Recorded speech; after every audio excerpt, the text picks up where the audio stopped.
पुढे नाही नाशजा विश्वंभरा शरणागत भूतजात वंदोनी श्रुतीचे काने गाफळ सारमूळ जानोनी विश्वंभरा शरणागत भूतजात वंदोनी तुका म्हणे पुढे काही वाट नाही यावरी विश्वंभरा शरणागत भूतजात वंदोनी विठला विठला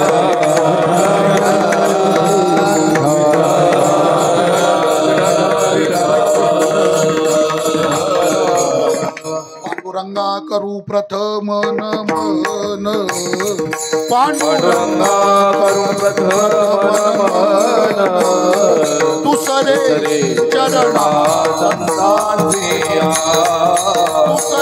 दुसरे चरणा संतांसिया पांडुरंगा करू प्रथम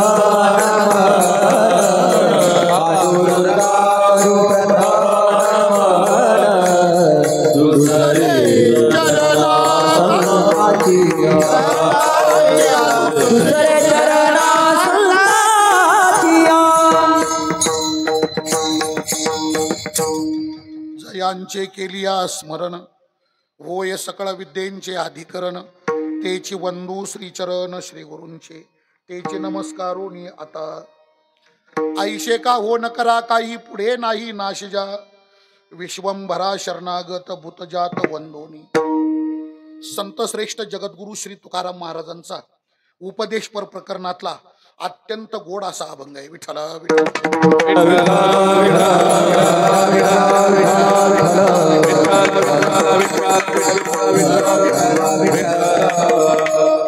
या कर्मभूमीमध्ये ज्यांना ज्यांना मनुष्य जीवन प्राप्त आहे त्या सर्व मानवी जीवांना अत्यंत तळमळीचा उपदेश करतात या अभंगामध्ये जगद्गुरु तुकोबार आहे आणि ज्या विषयाचा उपदेश केलेला आहे तर उपदेशाचा विषय आहे कर्म कर्माच्या संबंधाने अत्यंत तळमळीनं महाराज आपल्या सर्वांना उपदेश करतात विठ्ठला विठ्ठला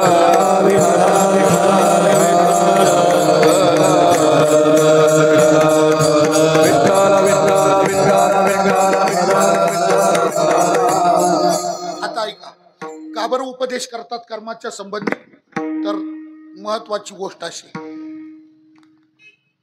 ज्या लोकांमध्ये आपण वर्तमान जीवन जगत आहोत प्राप्त जीवन ज्या लोकांमध्ये आपण जगत आहोत या लोकाला मृत्यूलोक हे जसं नाव आहे ना याला मृत्यूलोक हे जसं नाव आहे तसं याचं दुसरं नाव आहे कर्मलोक याला कर्मभूमी म्हणतात ही जी भूमी आहे ना आपण जिथं जीवन जगतो या भूमीचं खरं नाव आहे कर्मभूमी या कर्मभूमीमध्ये कर्म आहे प्रधान कर्म आहे मुख्य तेच कर्म कर्म तेच जे जीवाला मुक्तही करतं आणि तेच कर्म जीवाला जन्म मरणाच्या फेऱ्यातही अडकवतं जन्म मरणातून जीवाला बाहेरही काढतं तर कर्म आणि जन्म मरणाच्या चक्रामध्ये जीवाला अडकवतं ते सुद्धा कर्म जीवाचा पुनर्जन्म का होतो तर जीवाच्या पुनर्जन्माकरता शास्त्रामध्ये जे कारण सांगितले ना त्या कारणाच्या मीमांसेमध्ये कर्म हे महत्वाचं कारण सांगितलंय का बरं जीवाला जन्माला यावं लागतं याचं कारण सांगितलंय महत्वाचं कर्म पाप पुण्य वासना वगैरे आहेत पण त्याच्यामध्ये प्रधान कारण सांगितलंय कर्म कर्मच करू नका तर तुम्ही या चक्रामध्ये राहतच नाही कर्म करूच नका तर या चक्रामध्ये तुम्ही येऊ शकत नाही जीव या जन्म मरणाच्या फेऱ्यात अडकू शकत नाही जर कर्म नाही केलं तर निष्क्रिय झाला तर निष्कर्म बनला तर मग त्याला जन्म मरणाचा संबंध उरणार नाही पण जन्म मरणात का येतो तर कर्म करतो म्हणून येतो विठ्ठल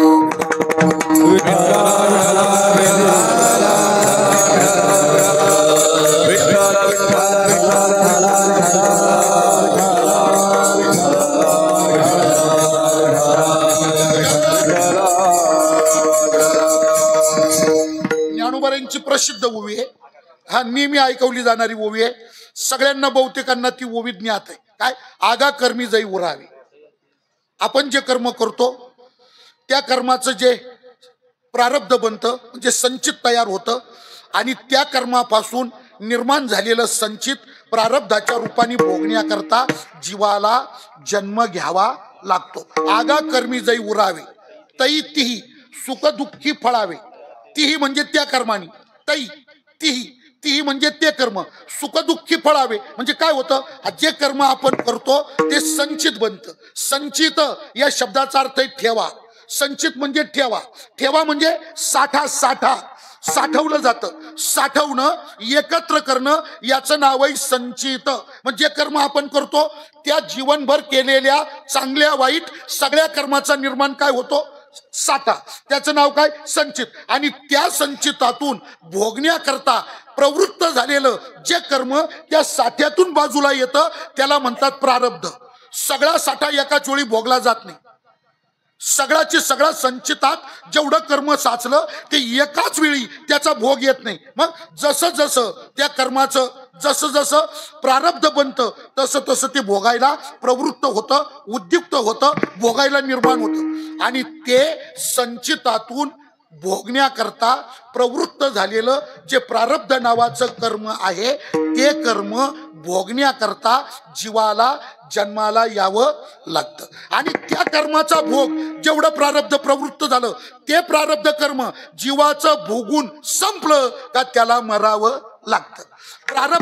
प्रारब्ध प्रवृत्त झालं जन्माला यावं लागतं. आणि ते प्रारब्ध कर्म भोगून संपलं का जीवाला तिथं मरावं म्हणजे थांबावं लागतं. विठ्ठला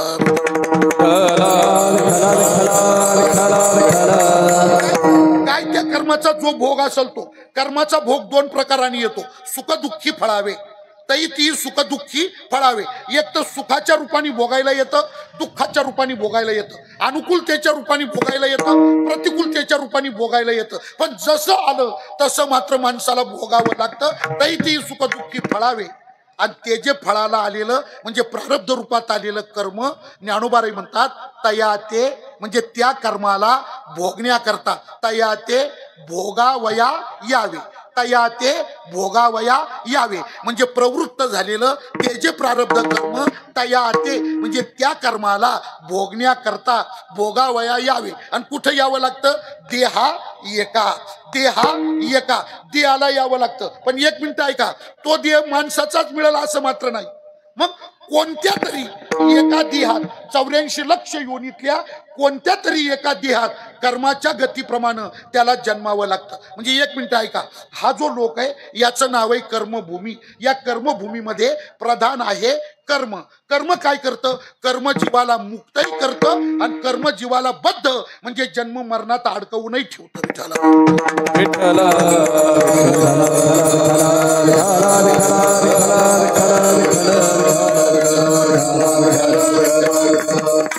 आता एक मिनिट ऐका, जर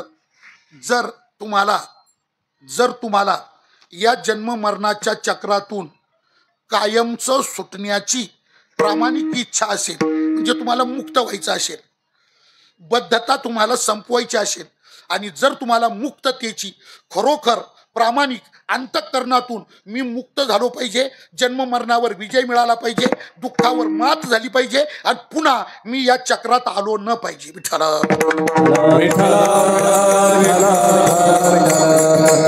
हे बघा, मुमुक्षु त्या मुमुक्षुची प्रतिज्ञा काय महाराज. मुमुक्षु हे बघा, जिज्ञासू वेगळा आणि मुमुक्षु वेगळा. बरं इथं काय होतं, बहुतेक चिंतन करताना जिज्ञासू मुमुक्षू एकच धरलं जातं पण या दोघांचे प्रकार वेगळे. मुमुक्षू वेगळा आणि जिज्ञासू वेगळा. शब्दच वेगळे ना, अर्थ पण वेगळे त्याचे. जिज्ञासू या शब्दाचा अर्थ काय, तर ज्याला जाणून घेण्याची इच्छा आहे, ज्याला जाणून घेण्याची प्रबळ इच्छा ज्याच्या वृत्तीत आहे त्याला म्हणावं जिज्ञासू. आणि मुमुक्षू कोण, तर मुमुक्षूची सरळ व्याख्या शास्त्राने केली, मोक्षम इच्छसी. मोक्षम इच्छसी इति मुमुक्षुहु, त्याला मुमुक्षु म्हणतात. म्हणजे मोक्षाची कामना करतो, मी मुक्त व्हावा, जन्म मरणाच्या बाहेर व्हावा, पुन्हा मला जन्म मरणात यायची पाळीच येऊ नये अशी इच्छा जो करतो त्याला म्हणतात मुमुक्षु. त्या मुमुक्षुची प्रतिज्ञा काय हो, तर मुमुक्षुची प्रतिज्ञा तो म्हणतो का ज्या कर्माने जन्म मरणात अडकावं लागतं ते कर्म मी पुन्हा करणार नाही विठ्ठल. विठ्ठल 13व्या अध्यायामध्ये 13व्या अध्याय जे भवस्वर्गा उभगले मुमुक्षु योग ज्ञाना वळगले. आणि काही शब्द आला पुढं, पुढती नयो इया निघाले, पुढती नयो इया निघाले पैजा येत. पुन्हा इथं येणारच नाही. काय बोल, पैज लाव, पैज लाव, लाव बीट, लाव पैज. मुमुक्षुची प्रतिज्ञा आहे, पैज लाव. काय पैज, पुढती नयो इया निघाले, पुन्हा या ठिकाणी येणारच नाही, पुन्हा जन्म मरणात अडकणारच नाही. पुढती नयो इया निघाले पैजा येत विठ्ठल.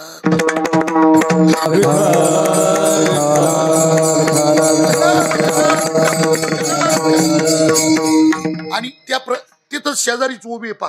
म्हणे आता ते मी न करी जेने, त्याचा पूर्वार्ध आठवतो का पा, ते माझ्या येईना पुढतो. म्हणे आता ते मी न करी जेने, तुमच्यामुळे डेअरिंग करू राहिलो बरं का मी, नाही तर मी एवढ्या खोलात घुसत नाही कधी, मी वरच आपलं डुबक्या मारित राहतो. काय महाराज ठेला ठेला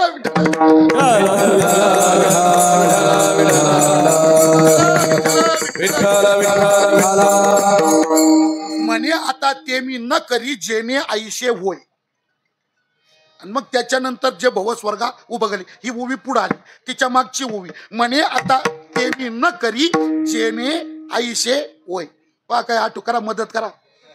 हा आता काय भाऊ, तुम्ही तर घाटातच सोडून दिलं नाही. ठेला विठ्ठला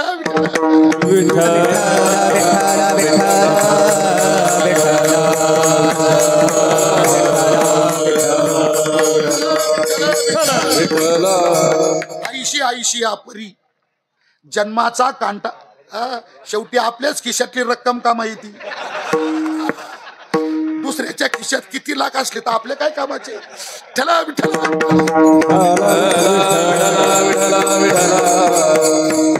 याला काय म्हणतात, कठीण समय येता ओढ कामा असं येतो. म्हणून म्हटलंय जो दुसऱ्यावरी बी संभाला. ठेला विठ्ठला आईशी आईशी आपरी जन्माचा कांटाळा धरी म्हणे आता ते मी न करी जेने आईशे होय. मुमुक्षुची प्रतिज्ञा काय म्हणे, आता त्याला जन्म मरणाचा कंटाळा आलाय, उभं आलाय. किती जन्मायचं, किती मरायचं, किती वेळा जन्मायचं, पुन्हा जन्मायचं, पुन्हा. आणि याला काही लिमिटेशन नाही ना. किती वेळा जन्मावे, किती वेळा जन्मावे, किती वेळा जन्मावे, किती वेळा जन्मावे, किती वेळा जन्मावे नित्य भावे भजित, किती वेळा जन्मावे नित्य भावे भजित, नित्य भावे नित्य भावे नित्य भावे भजित, म्हणवो जीव झाला, म्हणवो जीव झाला.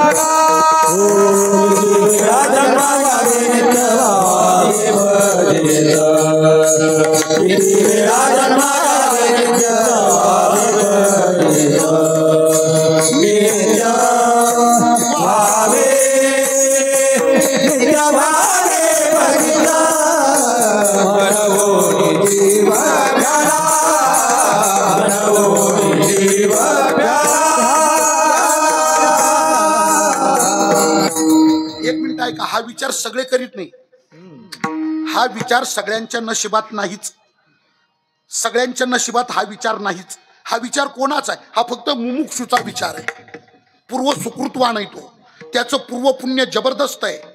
तो विचार करतो किती वेळा जन्मायचं, किती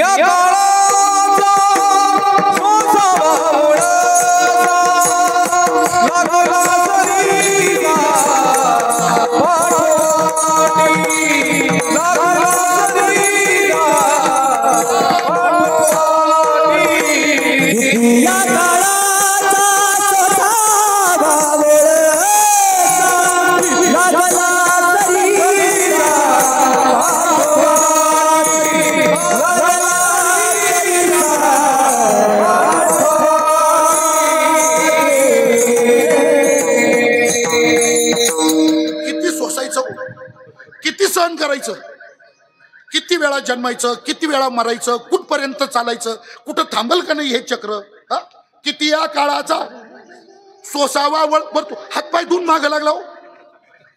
आणि एक मिनिट ऐका महाराज बर का, या जन्म मरणाच्या चक्रात जो अडकला ना जीव, त्याला ऐका बर का, पाव सेकंदाचा सुद्धा विसावा नाही. जन्मापाठी मरण, मरणापाठी जन्म, जन्मापाठी मरण, मरणापाठी जन्म. मरतात ते जन्मतात, जन्मतात ते मरतात, मरतात ते जन्मतात, जन्मतात ते. आणि आता समीकरणच बनवून गेलं तुमचं आमचं. काय जन्मायचं कशा करता आणि मरायचं कशा करता? दुसरा उद्योगच नाही राहिला बुवा. जन्मायचं मरण्याकरता, मरायचं जन्मण्याकरता. विठ्ठल तो ढोबळ प्रश्न आहे की नाही? ढोबळ ढोबळ ढोबळ ढोबळ म्हणजे बगल पुराण दिली पुढी सोडून. ते गाथ्या बिथ्यात काय नाही. ढोबळ ढोबळ काय खायचं कशा करता? आता एक मिनिट ऐका, जसा प्रश्न तसं उत्तर पाहिजे की नाही? ज्या जातीचा प्रश्न त्याच जातीचं उत्तर, म्हणजे जसा प्रश्न तसं उत्तर. प्रश्न ढोबळ आहे ना, मग उत्तरही ढोबळच पाहिजे, संयुक्तिक नको. संयुक्तिक प्रश्न असला तर संयुक्तिक उत्तर द्या. पण प्रश्न मी काय विचारलं, ढोबळ विचारला ना, मग ढोबळ प्रश्नाला संयुक्तिक उत्तर चालेल का? मग प्रश्न ढोबळ आहे ना, उत्तर ढोबळच पाहिजे. मग खायचं कशा करता? अहो पोट भरण्याकरता, जगण्याकरता हे संयुक्तिक झालं. संयुक्तिक नाही चालणार इथं. मग प्रश्न ढोबळ आहे ना, उत्तर ढोबळ पाहिजे, मग खायचं कशा करता?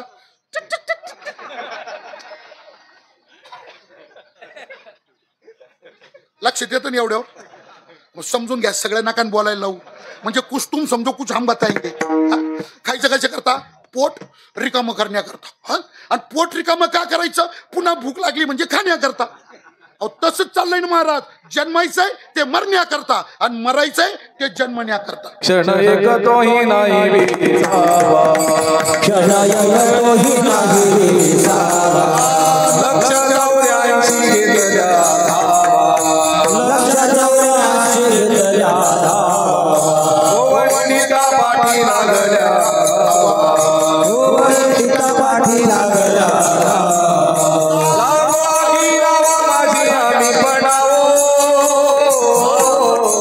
प्रथम गेला गर्भी वास, प्रथम गेला गर्भी वास.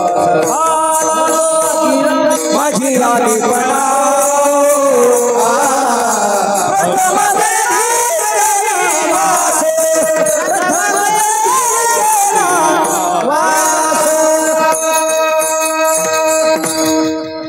या नाटाच्या अभंगात महाराज म्हणतात, या चक्रात अडकला जीव, त्याला पाव सेकंद सुद्धा विसावा विश्रांती बसला बोधम क्षण एक तोही नाही विसावा.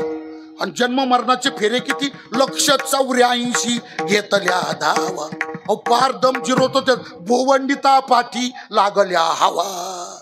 लागो आगी नावा माझ्या मी पणावो. आणि आता कसा फिरतो? मग पुढे 2 चरण आहे बरं का, फार गोड चरण आहे. 2 चरणात सांगितलं कसा फिरतो. प्रथम केला गर्भीवास, काय ते सांगावे सायास. दुःख भोगिले 9वे मास, आला जन्मास येतवरी. बालपण गेले नियनता, तारुंदशी विषय व्यथा. वृद्धपणी प्रवर्तली चिंता, आणि मरे मागुता. पहिल्यांदी आईच्या पोटात 9 महिने 9 दिवस, गर्भवास संपला, जन्म, जन्म झाला, बालपण, बालपण झालं तारुण्य, तारुण संपलं म्हातारपण, म्हातारपण संपलं मेले, मेले का पुन्हा गर्भवास, पुन्हा जन्म, पुन्हा बाल्य, पुन्हा तारुण्य, पुन्हा म्हातारपण, मेले, पुन्हा गर्भवास, पुन्हा जन्म, पुन्हा बालपण, पुन्हा तारुण्य, पुन्हा म्हातारपण, मेले, पुन्हा चालते संध्याकाळपर्यंत. आता आपल्याला कामच काय दुसरं ना? कसं बोलले बघा, काय महाराजांनी वर्णन केले. प्रथम केला गर्भीवास, काय ते सांगावे सायास. दुःख भोगिले 9वे मास, आलो जन्मास, बालपण गेले नियनता, तारुंदाशी विषय व्यथा. वृद्धपणी प्रवर्तली चिंता, मरे मरे पण मागुता जन्मधरी. मरतो आणि मेल्यानंतर पुन्हा कर्मगतीप्रमाणे त्या योनीमध्ये जन्माला येतो. विठ्ठला विठ्ठल. आणि कुठपर्यंत सांगताच. तुका म्हणे माळा गुंतली राहती, तुका म्हणे माळा गुंतली राहती. तुका म्हणे माळा गुंतली राहती, तुका म्हणे माळा गुंतली राहती. काळजाची सुटी फुटलिया, फुटलिया, फुटलिया. लक्ष 84 चिकार सोडा म्हणा, लक्ष 84 चिकार सोडा म्हणा.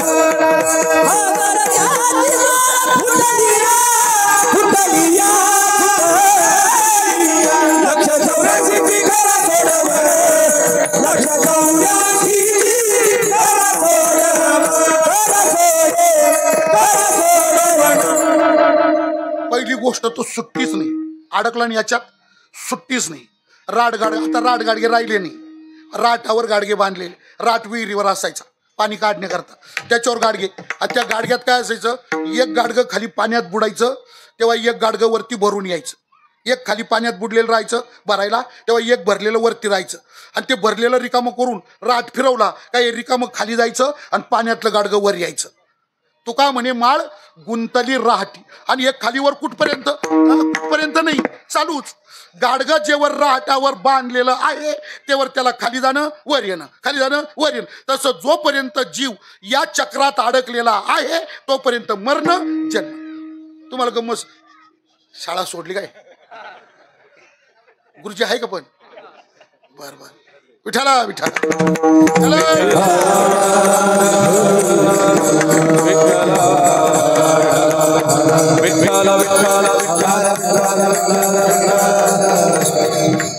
तुम्हाला गंमत सांगतो बरं का, तुम्ही ऐकले असं. एक राजा होता, आता बरं आहे ना, आणि सध्या याच नाव कीर्तन आहे बरं का. ते लई गाथा ज्ञानेश्वरी उघडीत बसला ना तो भाकरी वाचून मेला, तो महाराज मेलाच भाकरी वाचून. फोकांड्या सोडल्या ना पाकिटावर पाकिट, मग काही टेन्शनच नाही. बरं जाऊ दे. एक राजा होता बरं का, काय त्या राजाला एक नाद होता. आता राजा म्हटलं की त्याला नाद राहतो, राजा नादीच राहतो, त्याला नाद होता. नाद काय, त्याला गोष्टी ऐकायचा लय नाद. बरं ते गंमत काय, किती गोष्टी सांगा त्याचं पोटच भरत नव्हतं, त्याचं मनच भरत नव्हतं, तो बास झाला असं म्हणतच नव्हता. आणि ते सांगणारे सांगत राहायचे. आता शेवटी काय असतं महाराज, सांगणाराच्या सांगण्याला मर्यादा येतात. सांगणारा किती हुशार असला, किती अभ्यासू असला, किती तल्लक बुद्धीचा असला, तरी शेवटी कधी ना कधी तरी सांगणाराच्या सांगण्याला मर्यादा येतीच ना. त्याला मर्यादा, आता प्रत्येक वेळी नवीन मटेरियल आणायचं कुठून, रिपीट होतच ना महाराज, दरवेळी कुठून आणणार आहे नवीन. त्याला मर्यादा येतात. बोलणाराच्या बोलण्याला कोणताही विषय असू द्या त्याला मर्यादा येतात. आणि नेमकं मग आता तर ते बरं काय होतं, समोरच्या ऐकणाराला एकदा ऐकताना मजा येते, एकदा ऐकताना आनंद वाटतो, आणि तीच गोष्ट पुन्हा सांगितली का त्याचा इंटरेस्टच राहत नाही, इंटरेस्ट डाऊन होतो त्याचा. आणि हे सांगणारे आता त्यांचं मटेरियल संपलं, तेच सांगायला लागले. राजाला काही इंटरेस्ट येईना, त्याचं काही पोट भरणं. मग शेवटी त्या राजाने काय केलं, त्याच्या राज्यामध्ये फरमान काढलं. काय फरमान, जो न संपणारी गोष्ट सांगणार त्याला 2 लाख रुपये बक्षीस देणार, न संपणारी गोष्ट सांगणार त्याला 2 लाख रुपये बक्षीस देणार. आता बक्षीस तर आहे, आमिष बक्षिसाचं आमिष तर आहे, पण गोष्ट कशी पाहिजे तुम्हाला माहिती आहे का? न संपणारी गोष्ट तुम्हाला माहिती आहे का? बोला ना. माहिती नाही तरी म्हणा, म्हणजे मी तरी सांगतो. न संपणारी गोष्ट माहिती तुम्हाला? नाही ना, मला माहिती आहे. कोणती हो? जी कधी सुरूच होत नाही, तिला संपायचं काही कारणच नाही ना. आता न संपणारी गोष्ट काय सांगायची वो.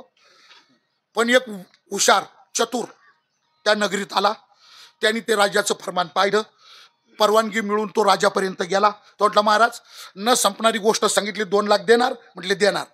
नक्की देणार? हो नक्की देणार. पण राजा म्हटला आत माहिती तुला काय गोष्ट न संपणारी पाहिजे. सांगतो ना म्हटलं महाराज, न संपणारी गोष्ट सांगतो, 2 लाख तयार ठेवा. कर म्हटलं सुरुवात, सांग. तो म्हटलं सांगतो, वकारा भरीत जा, मी बोलतो, गोष्ट सांगायला सुरुवात करतो, वकारा देत जा.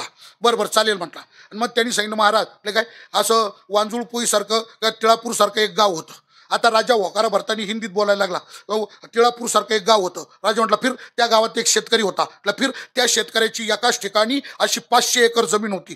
फिर पण त्याच्या 500 एकर जमिनीमध्ये एक विस्तीर्ण वडाचं झाड होतं. फिर त्या वडाच्या झाडाने 100 एकर वावर व्यापलं होतं. म्हणजे 100 एकरामध्ये वडच वड, नुसता वडच. त्या वडाचं काय असतं, पारंबी जमिनीला टिकली ते पुढं सरकतं, पारंबी जमिनीला टिकली ते पुढं सरकतं, पारंबी टिकली ते पुढं. आणि असं पारंब्या टेकत टेकत झाड वाढत वाढत वाढत 100 एकरामध्ये नुसतं वडाचं झाड होतं. राजा म्हटलं फिर मग त्याची 400 एकर जमीन शिल्लक होती. फिर मग त्या 400 एकर जमिनीमध्ये त्यांनी ज्वारी पेरली. फिर मग ती ज्वारी उतरून पडली. फिर मग ती ज्वारी पोटारली. फिर मग ती ज्वारी कमरा लागली. फिर मग ती ज्वारी डोकावून फिरली. फिर मग त्या ज्वारीला कंस लागले. फिर दुसरी म्हटले महाराज त्या वडाच्या झाडावर 100 एकर वडाच्या झाडावर लाखो लाखो करोडो चिमण्यांनी त्यांचे घरटे केले होते. म्हटलं फिर आणि ज्वारी तर वाढली. फिर त्याला कंस आले. फिर मग त्याचे दाणे भरले. फिर मग ते दाणे निबर व्हायला लागले. फिर मग चिमणी घरट्यातून निघायची. फिर कंसावर बसायची. फिर दाना खायची. फिर भुरकून उडायची. फिर दुसरी चिमणी यायची. फिर कंसावर बसायची. फिर भुरकून उडायची. फिर तिसरी चिमणी यायची. फिर कंसावर बसायची. फिर दाना खायची. फिर भुरकून उडायची. फिर चौथी चिमणी यायची. फिर कंसावर बसायची. फिर दाना खायची. फिर चिमण्या किती आहे? चिमण्या किती आहे?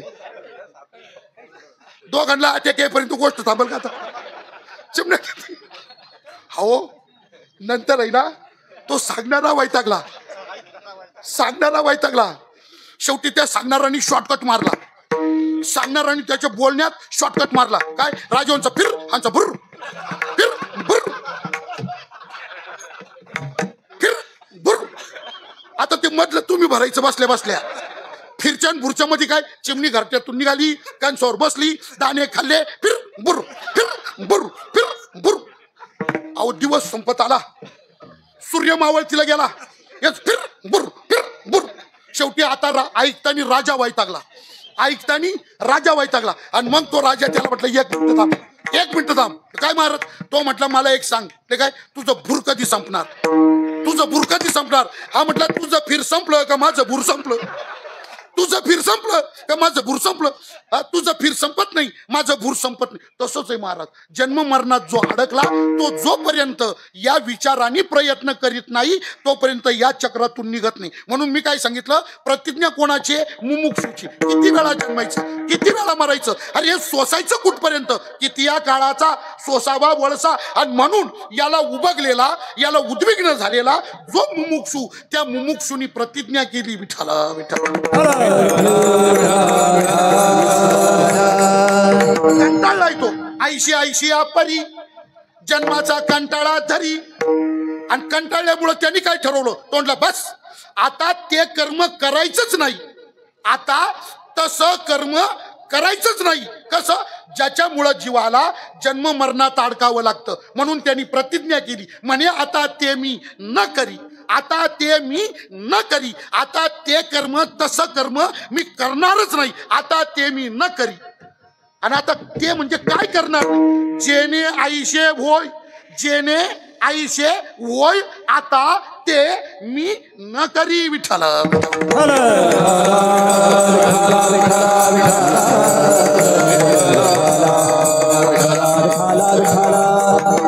परत लक्षात घ्या आपण सुरुवात तिथून केली. हा मृत्यूलोक आहे. या मृत्यूलोकाचं दुसरं नाव कर्मभूमी आहे. या कर्मभूमीमध्ये कर्म प्रधान आहे. कर्म काय करतं? कर्म जीवाला ब्रह्मरूप करतं. कर्म जीवाला मुक्त करतं. कर्म जीवाला जन्म मरणातीत करतं आणि कर्मच जीवाला जन्म मरणामध्ये अडकवतं. जे कर्म मुक्त करतं तेच कर्म बद्ध करतं. जे कर्म ब्रह्मरूप करतं तेच कर्म नरक यातना भोगायला सुद्धा कारणीभूत ठरतं. म्हणून माणसाच्या जीवनात तुमच्या माझ्या सगळ्यांच्या जीवनात महत्वाचं काय असेल तर कर्म. सगळ्यात महत्वाचं काय आपला सगळ्या जीवनाचा डोलारा सगळ्या जीवनाचा जन्म मरणाचा खेळ हा एकाच फक्त कर्मावर अवलंबून आहे. याला कारण काय? कर्म विठ्ठला. एक कर्मची एक सूचक मृत्यूलोकी. कर्माची एक सूचक मृत्यूलोकी. या लोकामध्ये आणि जीवनामध्ये महत्वाचं आहे कर्म. आता तुम्ही म्हणा महाराज तुम्ही असं सांगू राहिले का ते मुक्तही करतं बद्धही करतं, स्वर्गातही नेतं नरकातही नेतं, पुण्यही पिकवतं पापही पिकवतं, ब्रह्मरूपही करतं आणि जीवाला ते बद्ध म्हणजे जन्म मरणातही आणतं. नेमकं एकच कर्म असं 2 in 1 कसं काय चालतं?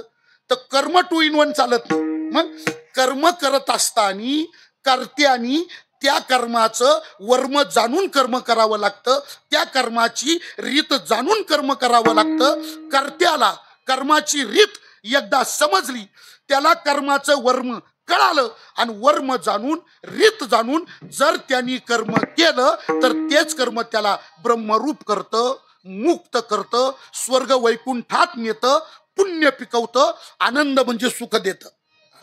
आणि जर कर्त्याकडून त्या कर्माचं वर्म चुकलं, त्या कर्माची रीत का त्याच्याकडून चुकली का तेच कर्म त्याला बद्ध करतं, नरकात नेतं, पाप पिकवतं आणि दुःख भोगायला कारणीभूत ठरतं. फक्त महत्वाचं काय? कर्म नाही. मग कर्माची रीत महत्वाची आहे विठ्ठला.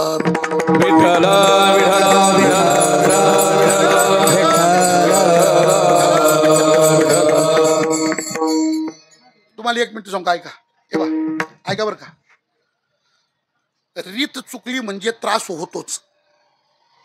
रीत चुकली कोणत्या पण गोष्टीची, परमार्थ असू द्या व्यवहार असू द्या, रीत तुमच्याकडून चुकली का त्याचा त्रास होतो म्हणजे होतोच. ठरलेलंच आहे महाराज. विठ्ठला विठ्ठल.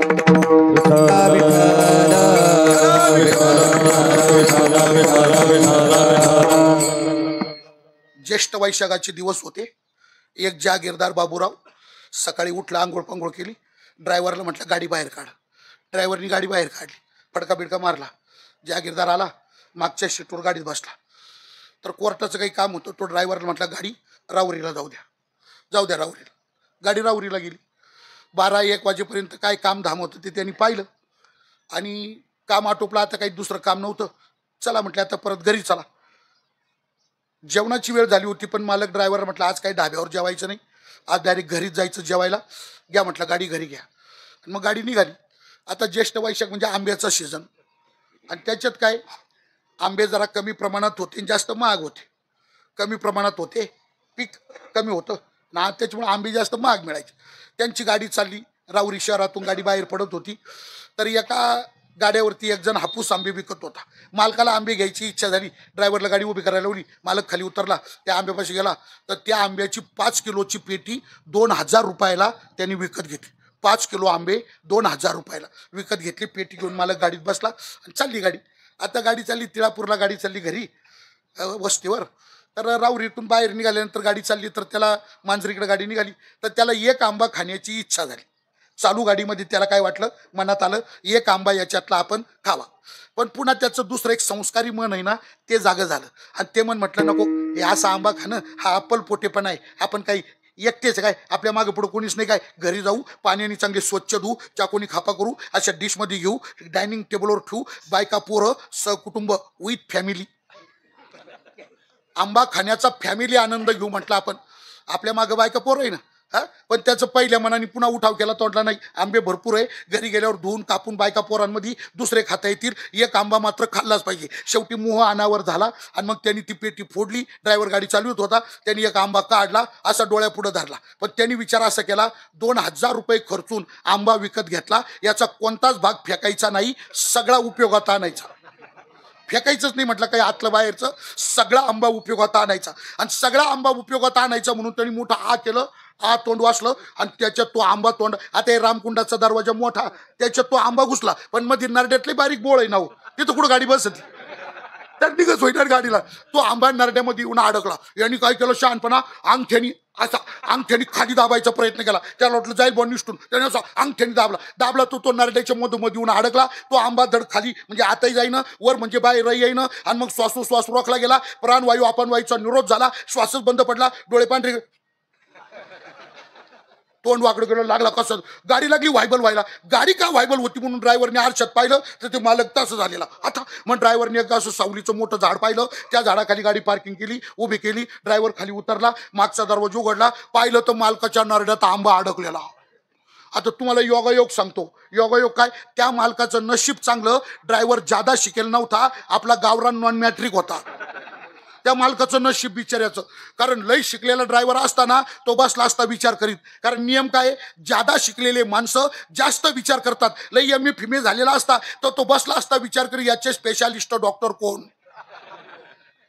गोळ्या इंजेक्शनवर भागल को ऑपरेशन करावं लागेल, याला राहुरी नेऊ का डायरेक्ट नगरला हालू, आणि एवढा विचार करत तो ते जगत कशाला, नरड्यात गुतलाय ना. पण त्याचं नशीब चांगलं, ड्रायव्हर गावरान होता, नॉन मॅट्रिक होता. नरड्यात आंबा गुतलेला पाहिला, त्यांनी गावरान इलाज केला. आलं लक्षात तुमच्या, काय बाई मागं सारली आणि मानेत बुक्का मारला. आणि मानेमध्ये बुक्का मारला, पटकन आंबा खाली पडला. मालक थोडा शांत झाला. मग त्यांनी ती बिस्लरीची बाटली काढली, थंडगार बाटली काढली, बुच्चन काढलं, थोडं पाणी घेतलं, तोंडावर शिपडलं. मालक चांगला सावध झाला. मग त्याला ते गार पाणी प्यायला दिलं. घटा 1 लिटर पाणी एका दमात पिलं त्यांनी. एका दमात बाटली रिकामी केली आणि मग पाणी बिनी प्यायला, थोडा शांत झाला. आणि मग मालक म्हटला, ड्रायव्हर काय सगळ्याच्या सगळे आंबे गटारात फेकून दे, एक आंबा गाडीत ठेवू नको. ड्रायव्हर म्हटला का बरं. तो म्हटला आंबे घातक आहे. तेव्हा ड्रायव्हर म्हटला, मालक आंबे घातक नाही, तुमची खायची रीत घातक आहे. आंबे गोडच आहे, आंबे चांगलेच आहे, आंबे वाईट नाही. मग फक्त तुमची रीत चुकलेली आहे. तसं कर्म घातक नाही, कर्म बाधक नाही, कर्म वाईट नाहीच आहे. मग फक्त त्याची रीत जाणून ते करणं ही गोष्ट महत्वाची आहे. विठ्ठला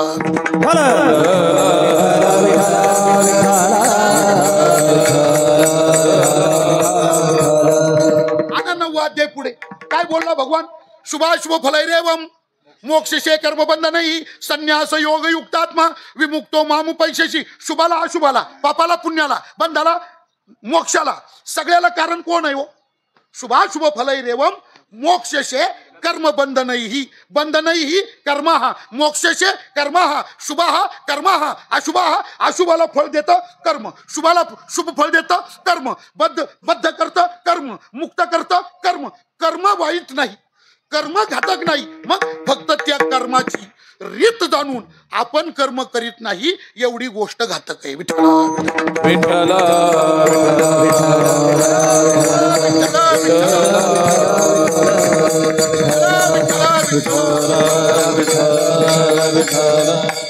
जाणकार ऐकणाऱ्यांना असा प्रश्न निर्माण होईल का कर्माची रीत काय? कर्माची रीत कर्माची रीत कर्माची रीत. महाराज अशी कर्माची रीत तरी काय? तर सगळ्या भगवद्गीतेत अर्जुनाला कर्माची रीतच सांगितलेली. काय रीत आहे कर्माची? कर्माची रीत आहे बुवा कोणती? कर्म करत असताना, आता ऐका लक्षात घ्या, कर्म करत असताना कर्त्यानी दोन गोष्टी टाळून कर्म केलं का ते कर्म त्याला मुक्त करतं, आणि त्या दोन गोष्टी जर टाळल्या नाही कर्म करताना तर तेच कर्म त्याला बद्ध करतं. विठ्ठला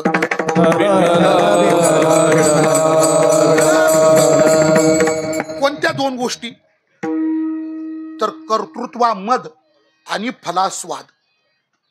कर्म करताना कर्त्यानी काय करायचं? तर कर्तृत्वाचा मद धरायचा नाही आणि फलाची आसक्ती धरायची नाही. कर्तृत्व मद आणि फलास्वाद या दोन गोष्टी बाजूला ठेवून कर्म केलं का ते कर्म त्या कर्त्याला भोगावं लागत नाही आणि ते कर्म त्या कर्त्याला मुक्त करतं, जन्म मरणातून बाहेर काढतं. विठ्ठला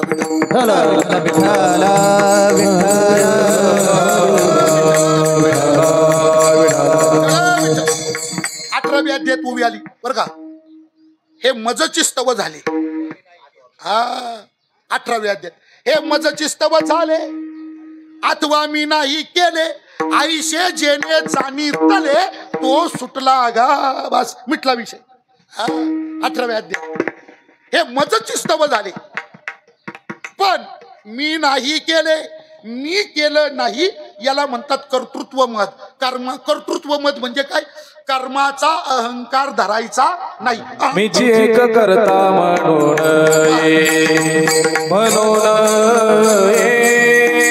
मीची एक करता म्हणून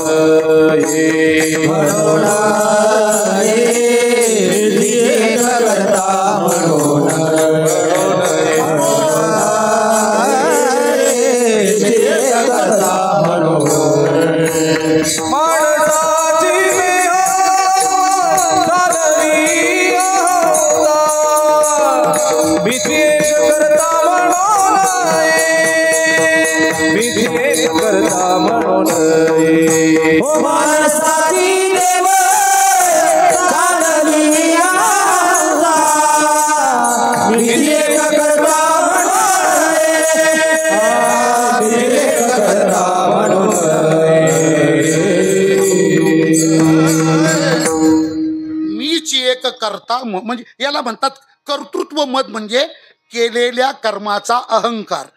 मद म्हणजे अहंकार धरायचाच नाही. मी केलं माझ्यामुळे झालं. आपल्या प्रत्येकाचा हाच गैरसमज आहे बुवा. काही लोकांचा असंच प्रत्येकाला असं वाटतं सगळं कुटुंब माझ्यामुळे चालतं. हे मीच पुषतो, बायकोला मी पुषतो, पोराला मीच पुषतो, बहिणीला मीच पुषतो, भावाला मीच पुषतो, आई बापाई मीच पुषतो, सासूरवाडीचे काही लढ सासूरवाडी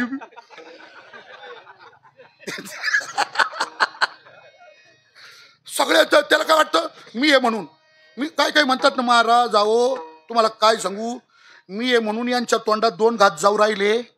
मी जर नसलो ना कुत्रे हाल खाणार नाही यांचे कुत्रे हाल. त्याला म्हटलं तू उद्या पहिल्या गाडीने मर पहिल्या गाडीने. हा अहो रात्रीतून झोपला उठायच्या आधीच अटॅक आला मी आला. बाकीचं काही राहतं का? हा इथं कोणा वाचून कोणाचं राहत आहे का? काही आडलंय का कोणा वाचून कोणाचं काही आडत नसतं महाराज. इथं काय राहिलंय? आपण गेलो म्हणजे काय राहिलं का? थांबला नाही. आपला संसार आहेच किती. आता तुम्हाला खरं सांगू, आपण उगीच फुगवतो. आपल्यालाच वाटतं मी म्हणजे काय मी. अहो आपण कुणीच नाही महाराज. आपण काहीच, आपण कशातच बसत नाही. आपलं काय कशात काय फाटक्यात पाय काय. तुम्हाला उगीच वाटतं मी म्हणजे काय कशाचं काय बाबा. विठ्ठला विठ्ठला तुम्ही किती मोठे. तुम्हाला पाहायचं की 1 मिनिट दाखवू का लगेच. हा म्हणा फक्त दाखवू का. ऐका ऐका काय हे बा. एक काम करा, पहिल्यांदी जगाचा नकाशा डोळ्यापुढे आणा. आला त्याच्यात आपला भारत देश कोणत्या कोपऱ्यात पहा. दिसला. आता भारताचा नकाशा डोळ्यापुढे आणा. आला त्याच्यात आपला महाराष्ट्र कोणत्या कोपऱ्यात पहा. सापडला. आता महाराष्ट्राचा नकाशा डोळ्यापुढे आणा. आला त्याच्यात अहिल्यानगर जिल्हा कोणत्या कोपऱ्यात पहा. दिसला. आता अहिल्यानगर जिल्ह्याचा नकाशा डोळ्यापुढे आणा.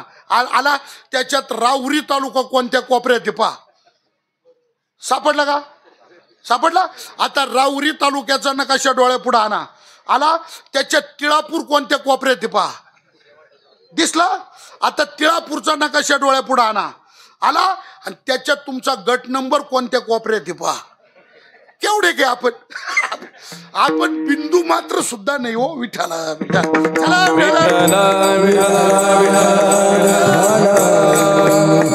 पण प्रत्येकाच्या अंतःकरणात हा वृथा अहंकरोती वृथाभिमान हा व्यर्थ अभिमान आहे.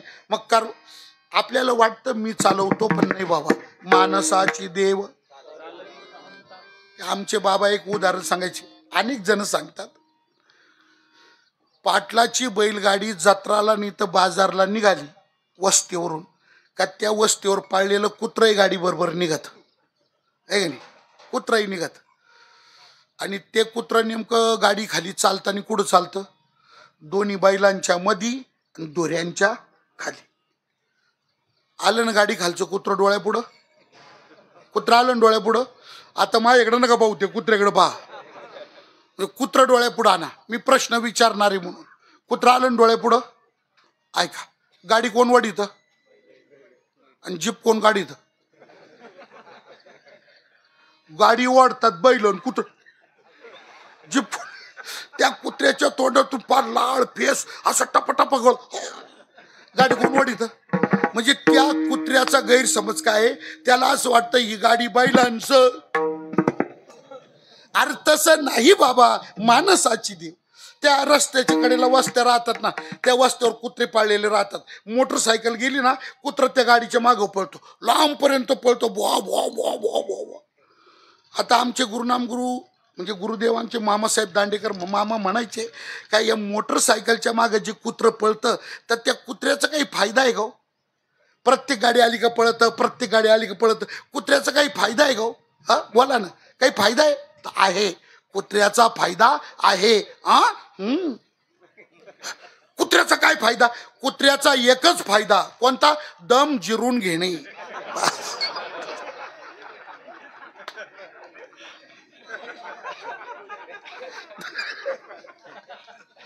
दुसरा काय फायदा आहे. अहो एमएटी आली. एमएटी फक्त 3 गिअर. फक्त 3 गिअर ते बी मुठीत. एमएटी आली आणि कुत्र ते एमएटीच्या माग 1-1.5 किलोमीटर पळालं. एमएटी गाडी ती निघून गेली. शेवटी ते कुत्र्याने दम टाकला. ते माग आलं. एक दाट सावलीचं झाड पाहिलं आणि त्या झाडाखाली बसलं. बाकीचे 10-5 कुत्रे तिथं आले. ते कुत्री त्याला म्हणी नेमळाट. नेमळाट. तर हा त्या कुत्र्याला म्हणे तोंड सांभाळून बोल. कोणाला नेमळाट म्हणतो. म्हणला तुला कशावर. साधी एमएटी आवरली नाही. या नवीन 5 गिअरच्या कधी आवरायच्या. साधी एमएटी आवरली नाही म्हटलं तुला. तर हा त्याला म्हटलं तोंड सांभाळून बोल. कोणाला आवरली नाही म्हणतो. पठ्ठ्यानीच पिटाळून लावली. आता गाडी तिची ती गेली का यांनी पिटाळून लावली. याला काय म्हणतात वृथाभिमाना. अहंकरोती वृथाभिमाना. तसंच आहे महाराज. आपण प्रत्येक कर्माचा जो अभिनिवेश अहंकार धरतो हा सगळा अहंकार जन्म मरणात गुंतवतो. दुःखात गुंतवतो आणि यातना भोगायला कारण ठरतो. काय करा करा. माणसाने कर्म करावं आणि वाटेवर ठेवून द्यावं. त्याचं श्रेय लाटायचा प्रयत्न करायचा नाही कर्त्याने. जाऊ द्या महाराज. 9,033 ओव्यांचा जगत विख्यात ग्रंथ नेवाशाच्या भूमीत ज्ञानोबारायांनी निर्माण केला. आणि सगळा ग्रंथ निर्माण केला. तर तुम्हाला सांगू, या ग्रंथाला ज्ञानेश्वरी हे नाव ज्ञानेश्वर महाराजांनी दिलेलं नाही. जो नेवाशामध्ये प्रबंध निर्माण झाला 9,033 ओव्यांचा, या प्रबंधाला ज्ञानेश्वरी हे नाव ज्ञानोबा रायांनी दिलेलं नाही. मग ज्ञानोबा रायांनी याला काय नाव दिलंय हो? ज्ञानेश्वर महाराज म्हटले का लोकांनो आता मी जो ग्रंथ सांगणार आहे तो ज्ञानेश्वरी असं म्हटले का ते? मग ज्ञानोबारायांनी नाव काय दिलं याला? ज्ञानोबारायांनी याला नाव दिलंय धर्मकीर्तन. काय केलंय मी तुमच्या पुढं?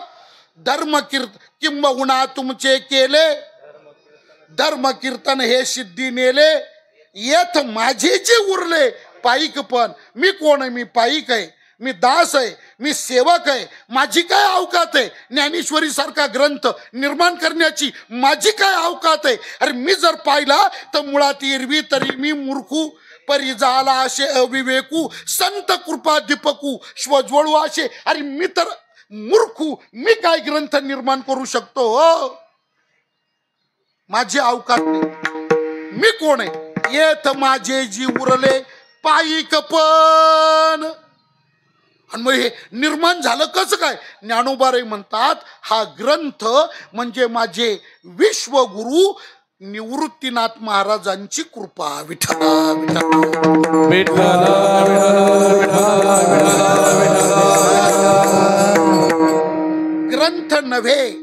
ग्रंथ नव्हे कृपेचे वैभवतीये. हा ग्रंथ नाही, मग निवृत्तीनाथाच्या कृपेचं वैभव आहे. आणि मग याला ज्ञानेश्वरी हे नाव नंतर नामदेव महाराजांनी दिलं.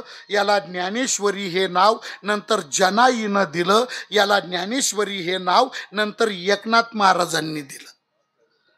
ज्ञानोबारायांनी निर्माण केलं आणि निवृत्तीनाथाच्या नावावर ठेवून दिलं. करायचं आणि आपण बाजूला. आपलं काय महाराज, आपण करतो पण गुंतू. आता मी म्हणतो मारे हे तरी बरं, काहीतरी करून गुंततात, पण काही तर 100-150 आणि न करता अडकतो. करीत तर काहीच नाही, कुठल्याशिवाय राहत नाही. आपण म्हटलं ना काय बुवा, काय तिळापूरच्या लोकांनी सप्ताह केला, वा वा वा काय सुंदर. काय लगेच हा हरिभक्त तिथं टपकला. तो काय बोलता महाराज, अरे ते तिळापूर का गाव आहे का, आणि त्या गावातले का माणसं आहे का? तुम्हाला काय सांगू, एक एकात नाही बाप लेकात नाही अशी अवस्था आहे तिथली. आणि ते काही सप्ताह करू शकतात, ते काही मंदिर बांधू शकतात का? उगाच मी तिथं होतो म्हणून. कुठले हा जो अभिमान आहे ना, कर्तृत्व मत ठेवू नका. कर्तृत्व मत बाजूला करा. आणि दुसरी गोष्ट, फळाची इच्छा करू नका.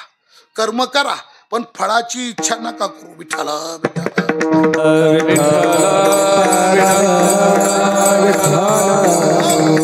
आणि एक मिनिट आहे का, हे तुमच्याशी मी पांडुरंग गिरी बोलत नाही. हे जे तुम्हाला म्हणतो फळाची आसक्ती ठेवू नका, हे तुमच्याशी मी पांडुरंग गिरी बोलत नाही. मग कोण बोलतं? जगाचा बाप भगवान हा निरोप या निमित्ताने सगळ्या मानवांना देतात. असं करा, असं करा म्हणून फळी लागू. हा बरोबर. हा म्हणून फळी लागू, सांडून देह संगू, कर्मे करावे चांगू, हा निरोपू माझा. सांगा त्यांना, हा कोणाचा निरोप आहे? पांडुरंग महाराज गिरीचा नाही, हा भगवान श्रीकृष्ण परमात्म्याचा. कर्मे करावी चांगू, हा निरोपू माझा. हा माझा निरोप आहे. म्हणून फळी लागू, सांडून देह संगू. फळाच्या. आणि तुम्हाला एक सांगतो, स्मृती ग्रंथामध्ये एक असं चिंतन आहे का कर्माची जी व्यवस्था आहे ना, शास्त्रांनी कर्माची जी व्यवस्था केली ना, तर ऐका, कर्म वस्तू प्राप्त करून देण्याकरता नाहीच. मी अमुक केलं का मला तमुक मिळल, मी हे केलं का मला ते मिळल, ही जे आपला आज्ञा नाही ना, तर ऐका, म्हणजे आद्य गुरु विठ्ठला स्मृती नाही.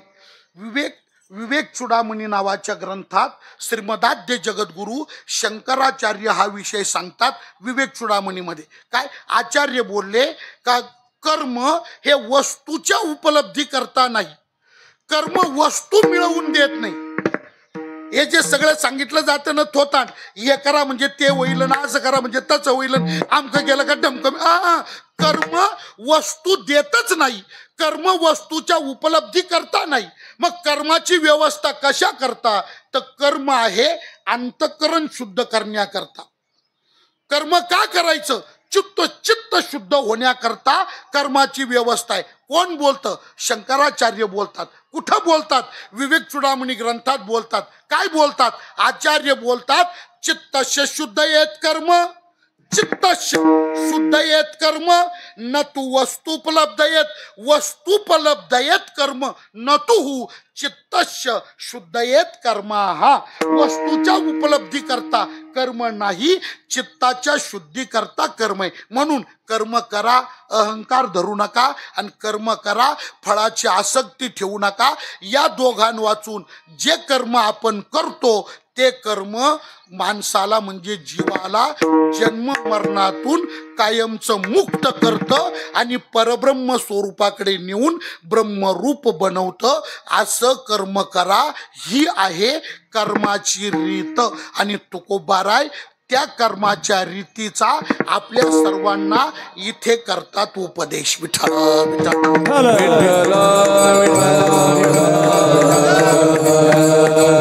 महाराज म्हणतात, ऐका, आमची पोटतिडीक लक्षात घ्या सांगण्याची.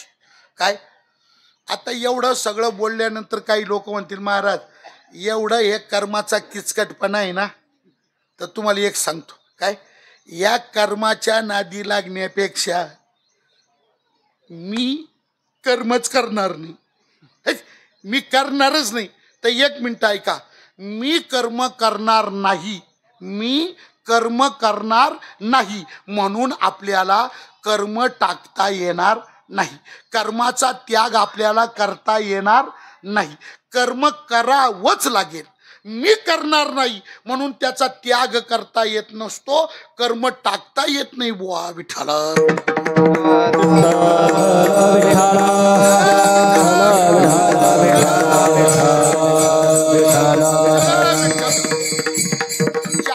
चार विकल्प तुमच्या पुढे ठेवतो. चार विकल्प ऐका, मस्त गोड लक्षात घ्या बरं का. चार विकल्प पुढे ठेवतो तुमच्या. चार विकल्प कोणते ऐका.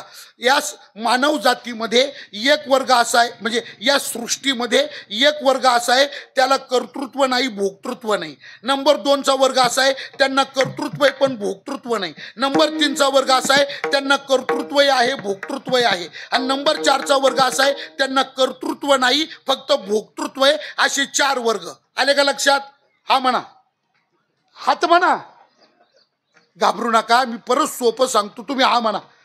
चार वर्ग, कर्तृत्व नाही, भोक्तृत्व नाही, 1 नंबर. कर्तृत्व आहे पण भोक्तृत्व नाही, 2 नंबर. कर्तृत्व आहे, भोक्तृत्व आहे, 3 नंबर. कर्तृत्व नाही, भोक्तृत्व आहे, 4 नंबर. आणि नाही कळलं तर काही लोडवर येऊ नका, सोपं सांगतो ना. सोपं काय, 1 नंबरचा वर्ग आहे त्याला करावं लागत नाही, भोगावं लागत नाही. 2 नंबरचा वर्ग आहे ते करतात, त्यांना भोगावं लागत नाही. 3 नंबरचा वर्ग आहे त्यांना करावंही लागतं, भोगावंही लागतं. आणि 4 नंबरचा वर्ग आहे त्यांना करावं लागत नाही, फक्त भोगावंच लागतं. आता तर कळलं का नाही, तरी नाही. बरं जाऊ द्या, अजून पहा बरं. काय ऐका, करावं लागत नाही, भोगावं लागत नाही, त्याला भगवंताचा अवतार म्हणा. करतात पण भोगावं लागत नाही, त्यांना संत म्हणा. करावंही लागतं, भोगावंही लागतं, त्यांना माणसं म्हणा. आणि करावं लागत नाही, फक्त भोगावंच लागतं, त्यांना जनावर म्हणा. आता तर कळलं का नाही. आणि तरी नसेल कळलं तर तिकडंच जा मग. आता लई लाड नाही करू शकत तुमचे. हा, तुम्ही कोपरानीच लागले खाणायला. हा, 1 नंबरचा भगवंताचा विचार करा तर परमात्म्याला कर्म करावं लागत नाही, भोगावं लागत नाही. संतांचा विचार करा तर संत कर्म करतात, त्यांना भोगावं लागत नाही. पशुपशवादी जनावरांचा विचार करा, त्यांना करावं काहीच लागत नाही, त्यांना फक्त भोगावं लागतं. आणि माणसाच्या जीवनाचा विचार करा तर माणसाला कर्म करावंही लागतं आणि केलेलं कर्म भोगावंही लागतं. तुम्ही म्हणा मी भोगणार नाही तर तुम्हाला भोग चुकवता येणार नाही, आणि तुम्ही म्हणा मी करणार नाही तर कर्म टाकता येणार नाही. विठ्ठल विठ्ठल विठ्ठल विठ्ठल विठ्ठल. करून बसले ना, आता भोगावंच लागेल. हा क्या बात. तिसराच अध्याय, तिसराच. विठ्ठल विठ्ठल विठ्ठल.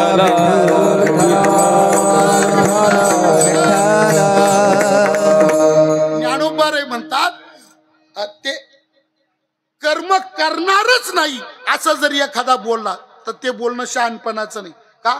त्याचं कारण सांगितलंय, ऐका. जोपर्यंत प्रकृती आहे तोपर्यंत प्रकृतीचा धर्म कर्म आहे, आणि प्रकृती आहे तोपर्यंत ती तिचा धर्म सांडू शकत नाही, टाकू शकत नाही, कर्म करावं लागतं. त्याच्या आधीची उभी बर का, कोणती? जव प्रकृतीचे अधिष्ठान तव सांडी मांडी हे अज्ञान. विठ्ठल विठ्ठल. त्याच्या पण आधीची उभी बर का, कोणती? संग जव प्रकृतीचा तव त्यागून घडे कर्माचा, आईशी आई करू म्हणती तयाचा, आग्रह होची उरे संग जव प्रकृतीचा, तव त्याग न घडे कर्माचा. प्रकृती आहे ना, ज्ञानोबाराय म्हणतात तोपर्यंत कर्म टाकता येणार नाही. कशाप्रमाणे? मग तो पुढे दृष्टांत दिला त्यांनी दिलेली ओवी.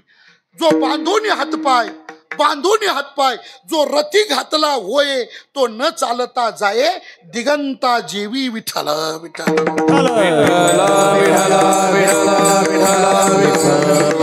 शरीर आहे तोपर्यंत कर्म करणार नाही म्हणण्यात अर्थ नाही, भोगणार नाही म्हणजे तुम्हाला भोगावंही लागेलच आणि करावंही. हा, तुम्ही फक्त एक म्हणू शकता बुवा, बरं का, बरं का. तुम्हाला फक्त एक आहे बुवा, एक करू शकता तुम्ही. काय? तुम्ही फक्त एवढं म्हणू शकता. कोणतं? महाराज महाराज. काय? आम्ही तोंडाने देवाचं नाव घेणार नाही. नको देवाचं नाव घेऊ, लोकांची निंदा तर करशील का नाही? हा संती तशी हे कर्मच आहे ना. एक म्हटलं महाराज काय आम्ही कीर्तन प्रवचन रामायण भागवताला येणार, नका कीर्तन प्रवचनाला जिंगनंग चिंगनंगला तर जाल का नाही? टिंग टिंग. कर्मच आहे ना हे.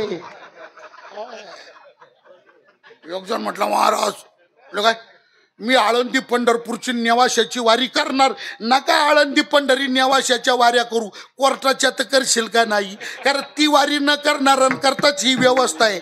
नको तिकडे हेलपाटे मारू, मग इकडं दम जिराव जाय. तर उलट मी म्हणतो पंढरपूरची वारी एकट्याने केली तरी चालती, पण कोर्टाची वारी तशी नाही. जेवढ्यांचे नाव असले कुटुंब सपरिवारेला चांड घेऊन, आणि शिवाय पिशवीत भाकर राहती पण सोडून खाता येत नाही. हा, कधी नाव पुकारतील आपण सोडावं, त्यांनी जर नाव पुकारलं तर. एक जण म्हटलं महाराज मी काय हाताने टाळी वाजवणार नाही. नका टाळ्या वाजू, पत्ते तर खेळशील का नाही? कर्मच आहे हे सगळं. अहो हे कर्मच आहे सगळं. हा, एक जण तर म्हटलं महाराज मी काहीच करणार नाही, झोपून घेईल. मला सांगा, झोप हे कर्म नाही का? काय वाटतं तुम्हाला? झोप हे कर्म नाही का? जाऊ द्या, झोपेमध्ये श्वासोश्वास बंद आहेत का तुमचे? मग झोपेत श्वास करतो ना, श्वास उच्छ्वास करतो ना, हे कर्मच आहे. जाऊ द्या, त्याच्यापेक्षा ऐका, झोपेमध्ये संकल्प विकल्पाच्या उतरण्याचं रचण्याचं काम बंद आहे का मनाचं? मग मन झोपेत सुद्धा संकल्प विकल्प करतं ना, संकल्प विकल्पाच्या उतरी रची मन करताय ना, मग ते कर्मच आहे. जाऊ दे, त्याच्यापेक्षा झोपेमध्ये माणूस कमीत कमी कुस तर बदलतो की नाही?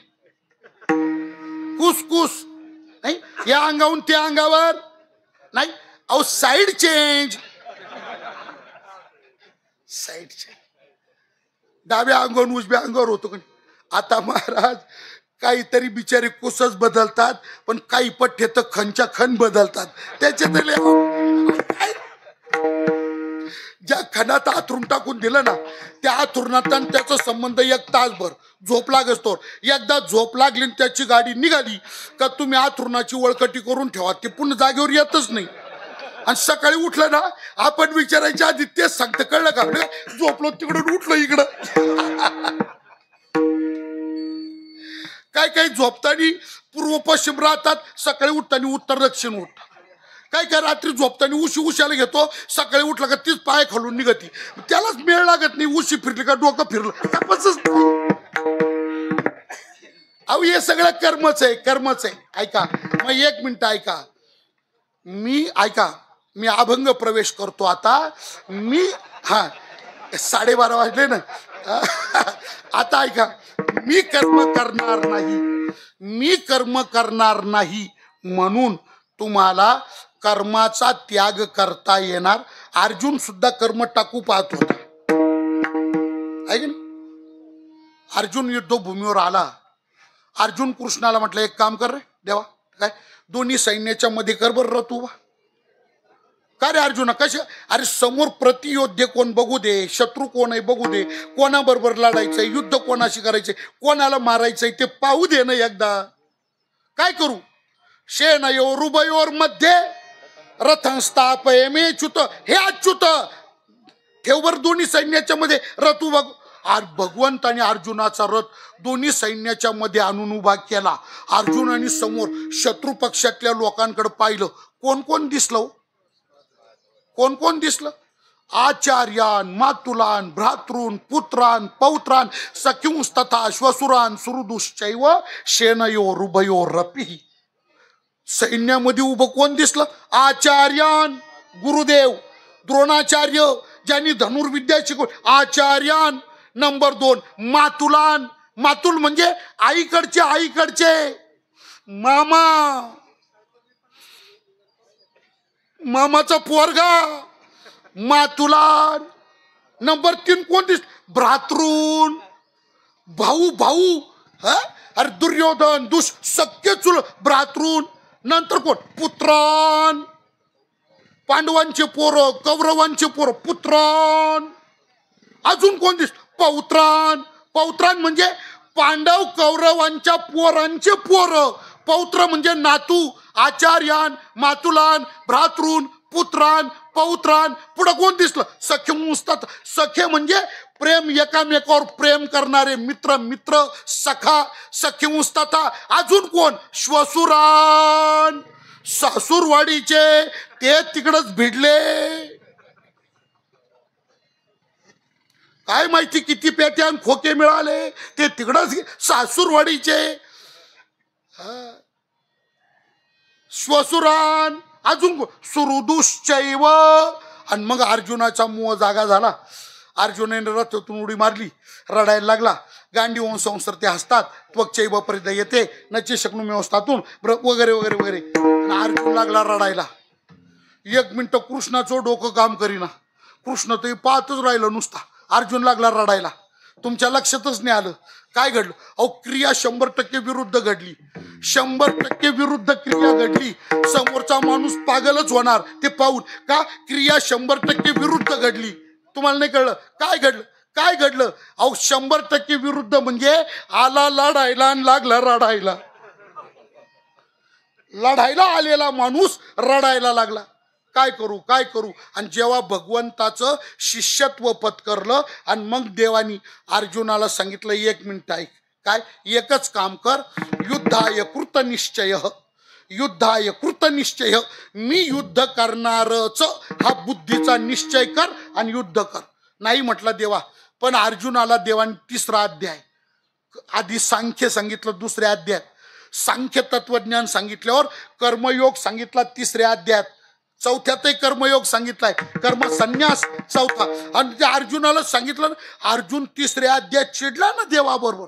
काय रे देवा, काय बोलतो कळतो तुला?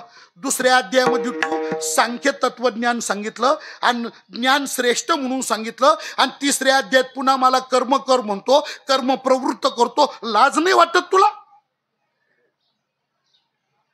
लाजसीना महाघोरे कर्मी सुता. मला कर्मात प्रवृत्त करतो. भगवान म्हटले 1 मिनिट ऐक. देवाची लाज काढली अर्जुनाने. पण भगवान म्हटले ऐक अर्जुना, काय? तू लाख जरी म्हटला मी युद्ध करणार नाही, पण तुझा क्षात्र धर्म तुला लढवणारच. तुझी प्रकृती तुझ्याकडून युद्ध करून घेणारच. तू येडेपणा करू नको विठ्ठल विठ्ठल. ऐका, त्यजुपाशी युद्ध परिते, त्यजुपाशी युद्ध परिते, प्रकृती करवी तुझ प्रती, करीवद पार्था परसुनी गीता, उठी दे ममता टाकुनी. उठ म्हणजे मला काय बोलायचं ऐका, मी कर्म करणार नाही म्हणून तुम्हाला कर्म टाकता येणार नाही, कर्म करावंच लागेल. फक्त ऐका, कर्म मुक्त करतं, कर्म जन्म मरणातही अडकवतं. जन्म मरणातून मुक्त व्हायचं असेल तर मग कर्म टाकता येणार नाही. मग तुम्ही काय करा, तर मग तुकोबाराय म्हणतात ऐका बरं का, आमचा उपदेश असा आहे, आमची पोटतिडीक अशी आहे का तुम्ही कर्म टाकूच शकत नसाल. तुम्हाला जर कर्म करावंच लागत असेल तर फक्त एक विनंती करतो, कोणती? तुम्ही तसं कर्म करण्यापेक्षा असं कर्म का करीत? तुम्ही टाकू शकत नाही ना, तुम्हाला करावंच लागणार आहे ना. मग तसं कर्म करून नरकात जाण्यापेक्षा, पाप पिकवण्यापेक्षा, दुःखाच्या खाईत पडण्यापेक्षा, जन्म मरणात गुंतण्यापेक्षा, तसं करण्यापेक्षा तुम्ही असं का करीत नाही? तुकोबाराय हा उपदेश अभंगाच्या पहिल्या कैसे का हो न करा काही, कैसे का हो न करा काही, कैसे का हो न करा काही, कैसे का हो न करा ऐसे का हो काही, ऐसे का हो काही, ऐसे का हो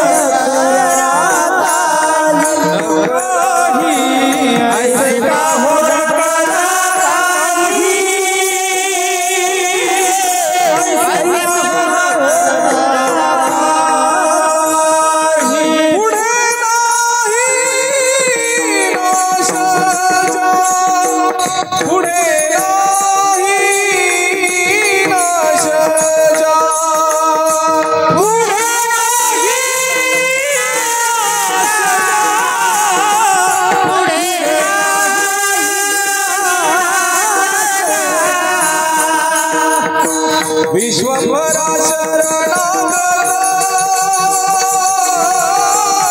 विश्वभरा शरणागत, विश्वभरा शरणागत, विश्वभरा शरणागत, विश्वभरा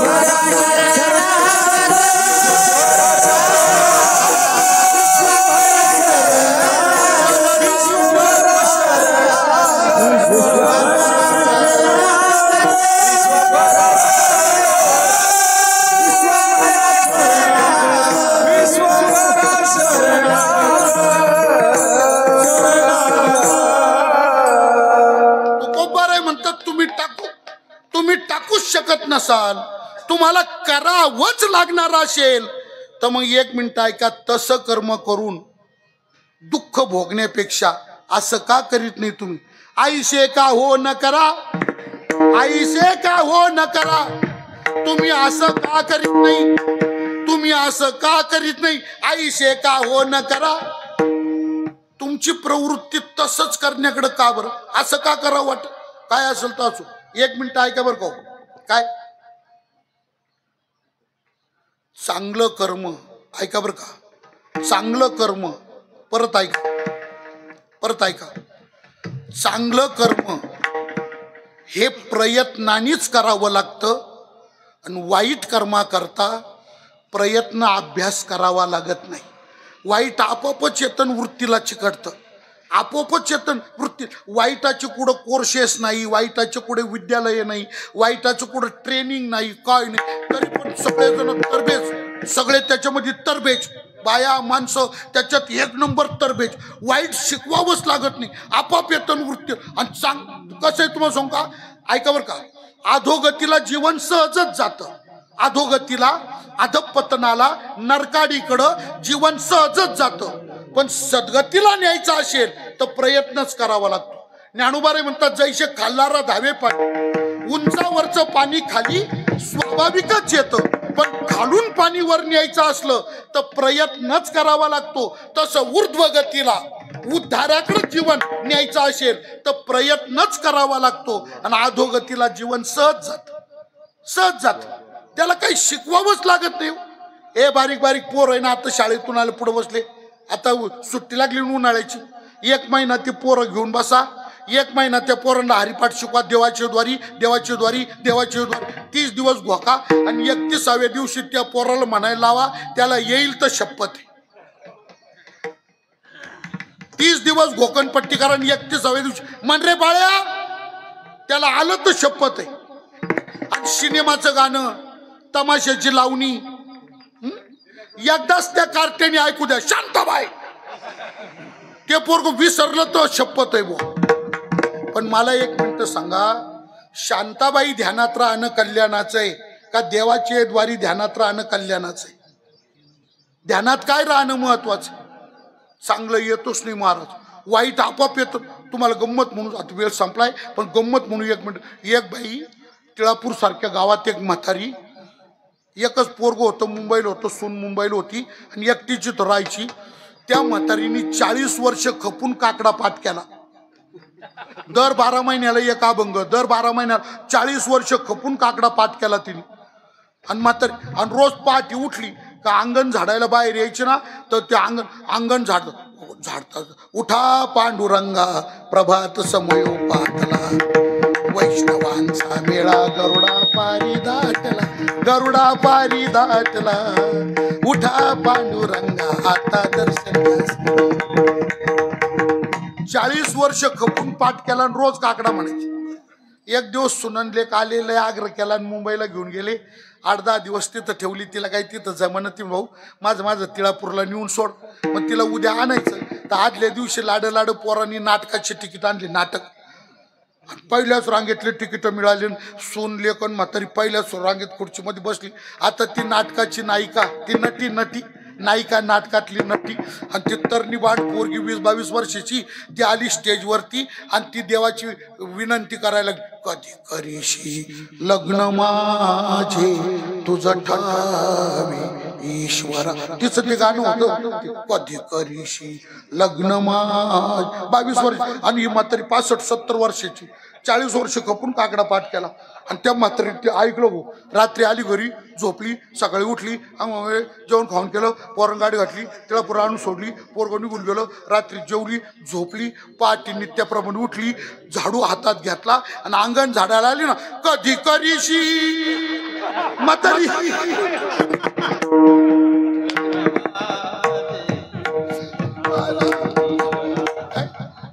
चला विठ्ठल विठ्ठल काय गंमत आहे, वाईट सहजच येतं आणि अंतःकरणाला चिकटतं. चांगलं मात्र प्रयत्नाने करावं लागतं. लक्षात राहू द्या, एवढंच वाक्य गोड आहे, लक्षात राहू द्या. विठ्ठल विठ्ठल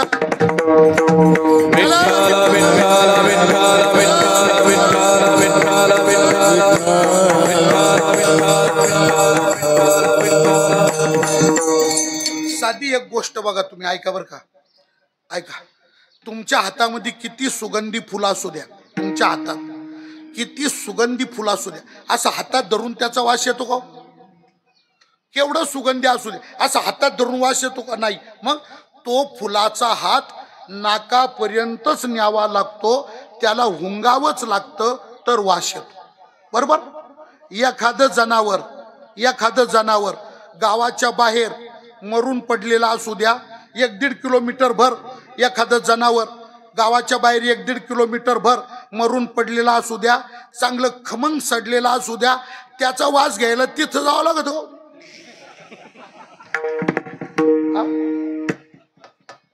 आपला घर नंबर विचारित तो घाण वास येतो. ते कुठं राहतात? हे काय इथं जाऊ दे. वाईट सहजच येतं, अंतःकरणाला चिकटतं. चांगलं मात्र प्रयत्नाने करावं लागतं. पुन्हा ऐका, अधोगतीला नरकाडीकडे जीवन सहजच जाणार आहे. तुम्ही तिकडं जाऊ नका, तिकडं लक्ष देऊ नका. एकच करा, त्या वाटेला जाऊच नका. करणे तेची करा नरका घोरा नरका घोरा नरका घोरा करणे तेची करण येते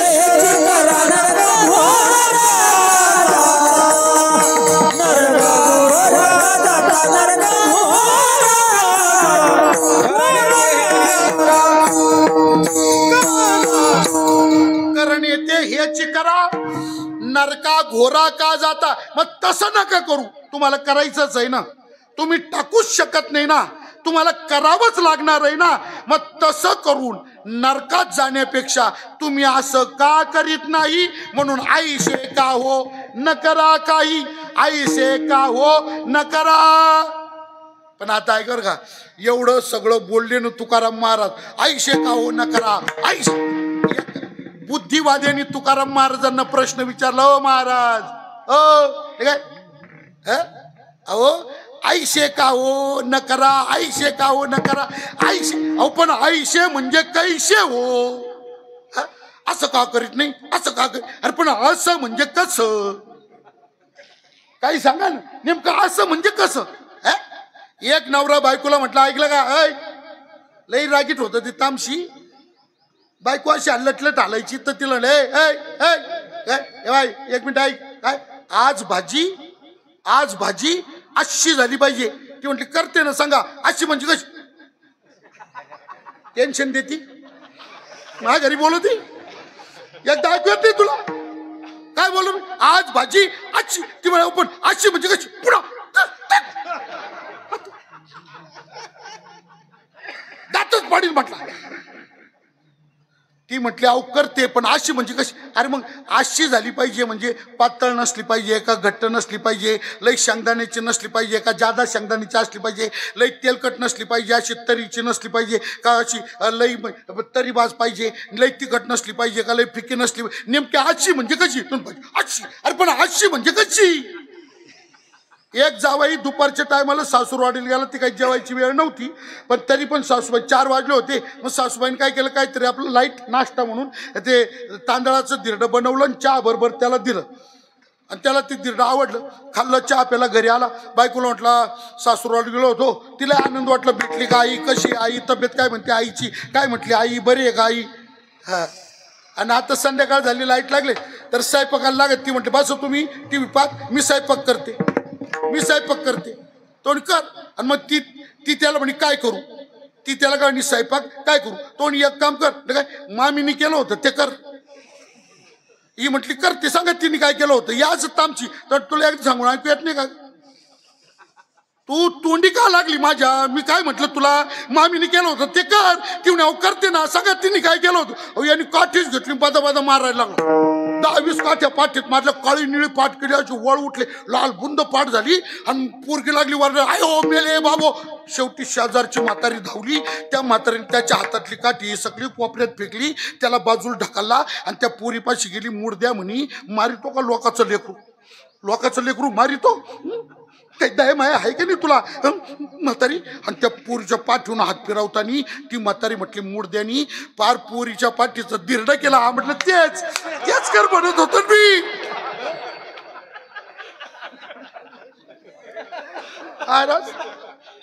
आईशे का हो, आईशे का हो, आईशे म्हणजे कैशे हो, असं का करीत नाही.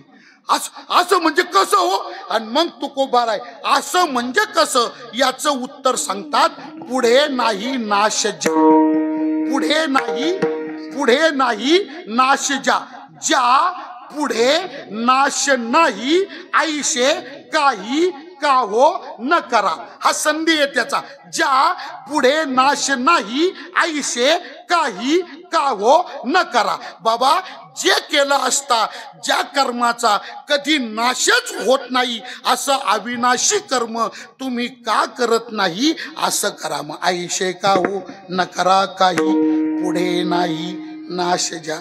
पण प्रश्न आहे महाराज, असं अविनाशी कर्म काय आहे, कोणतं कर्म अविनाशी आहे. अविनाशी कर्म म्हणायचं कशाला. तुकोबाराय म्हणतात या विश्वात एकच कर्म अविनाशी आहे. कोणतं? भगवंताची उपासना, भगवंताची भक्ती, भगवंताची शरणागती. हेच कर्म अविनाशी कर्म आहे, जन्म जन्मांतरात उपयुक्त ठरणारं कर्म आहे. तुम्ही काय करा? भगवंताची शरणागती हे कर्म करा आणि जन्म मरणातून या दुःखातून मुक्त व्हा. विश्वंभरा शरणागत भूतजात वंदोनी. हाच सिद्धांत 6 शास्त्राचा, 4 वेदाचा, 10 उपनिषदांचा, सर्वांचा एकमेव सिद्धांत तोच आहे. भगवंताची शरणागती त्याला तुम्ही प्राप्त करा. ते का प्राप्त करत नाही? म्हणून श्रुतीचे का निघा फळ सार मूळ जाणोनी. विश्वंभरा शरणागत भूतजात वंदोनी. आणि 1 मिनिट ऐका बुवा, काय? जोपर्यंत शरीर तुमच्या हातात आहे, जोपर्यंत शरीर आपल्या हातात आहे, तोपर्यंत घाई करा, त्वरा करा, लगबग करा आणि भगवंताची शरणागती करून दुःखावर विजय मिळवा. जन्म मरण संपून टाका. आणि जर एकदा तुमचा देह पडला, एकदा देह तुमच्या हातातून गेला, शरीर एकदा पडलं का मग तुम्हाला देवाकडे जाण्याची वाट पुन्हा कधी सापडणार नाही. महाराज अभंगाच्या शेवटच्या तुका पुढे काय, तुका पुढे काय,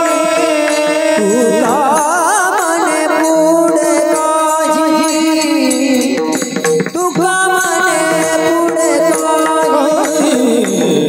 तुका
वंदने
आ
हरे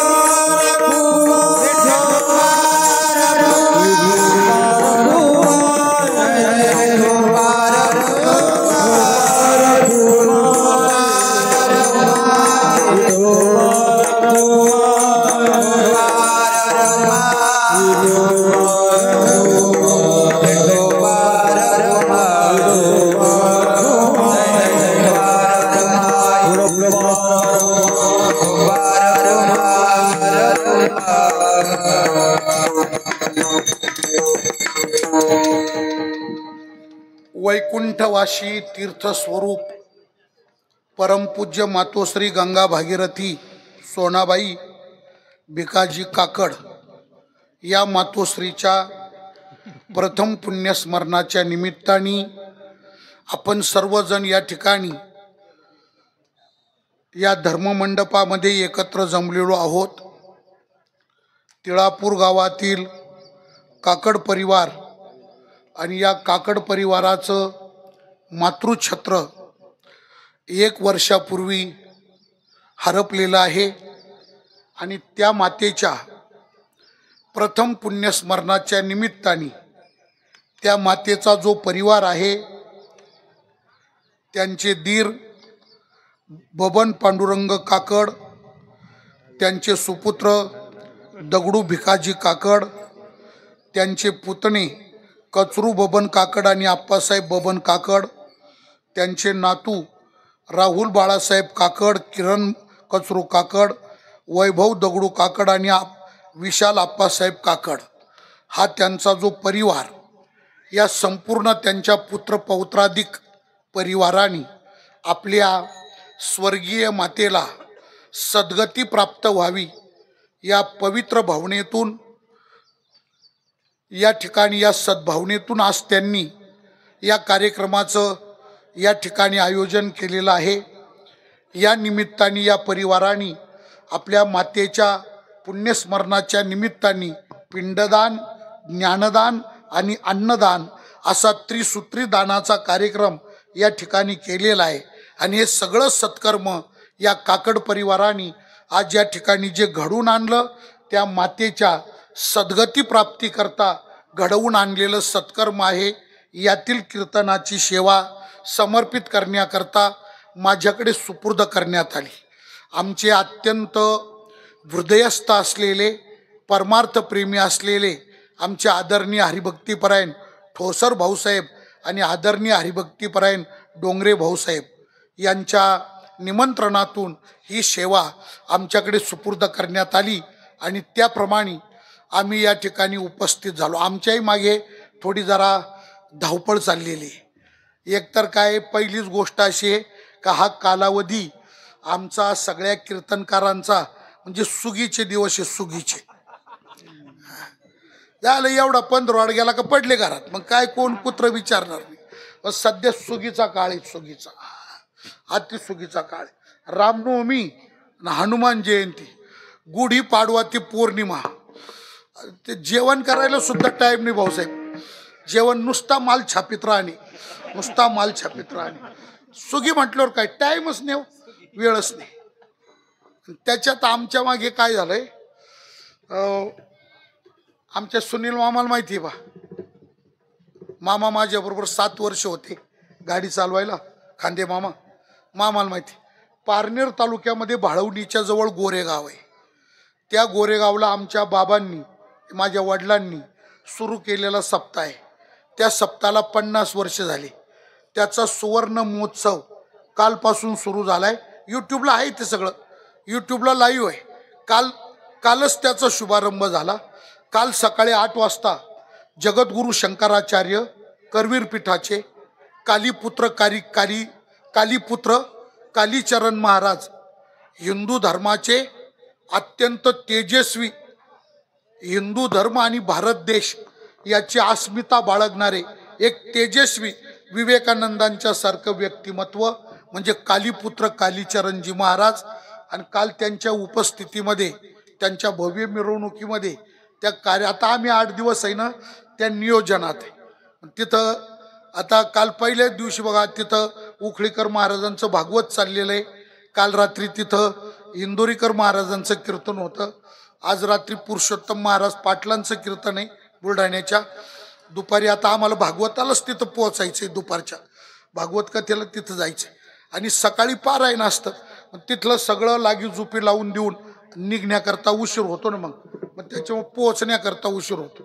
तेव्हा मला सांगण्याचा काय भाग आहे का या सगळ्या धावपळीतून भाऊसाहेबांनी ठोसर भाऊसाहेब डोंगरे भाऊसाहेब यांनी निमंत्रण केलं का काही काही व्यक्ती आमच्या जीवनात अशा आहे बघा का त्यांची हाक आली का ती आम्हाला डावलता येत नाही, त्याला वो द्यावीच लागते.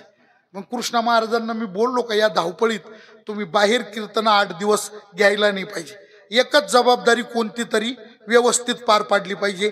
आपण गोरेगावची जबाबदारी स्वीकारली ना काला होईपर्यंत त्याच गावात थांबून सगळे कार्यक्रम आपल्या देखरेखीत पार पाडली पाहिजे. पण ते काय होतं इकडं करायचं तिकडं करायचं. तरी पण डोंगरे भाऊसाहेब आणि ठोसर भाऊसाहेबांमुळे कृष्णा महाराजांना काही बोलता आलं नाही. त्या निमित्ताने असू द्या ही सेवा त्यांच्या निमंत्रणातून आमच्याकडे सुपूर्द करण्यात आली.